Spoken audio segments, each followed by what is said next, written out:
Loss অ্যাঞ্জেলেসে 7 জানুয়ারি 2025 থেকে শুরু হওয়া ভয়াবহ দাবানল এখনও নিয়ন্ত্রণে আসেনি। শহরের পশ্চিমে পেলিসিওডস এবং পূর্ব এটন এলাকা এই দাবানল সবচেয়ে ভয়াবহ রূপ নিয়েছে, যেখানে অন্তত 145 বর্গ কিলোমিটার এলাকা পুড়ে গেছে। এ পর্যন্ত 24 জনের মৃত্যু হয়েছে এবং হাজার হাজার ঘরবাড়ি ধ্বংস হয়েছে। প্রায় 92,000 মানুষকে তাদের বাড়ি থেকে সরিয়ে নেওয়া হয়েছে এবং এখনও ব্যাপক হারে লোকজনকে সরিয়ে নেওয়ার নির্দেশ বহাল রয়েছে।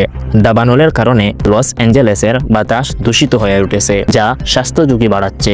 এলাকায় স্কুল কলেজ বন্ধের নির্দেশ দেওয়া হয়েছে এবং বাসিন্দাদের মাস্ক পরার পরামর্শ দেওয়া হয়েছে।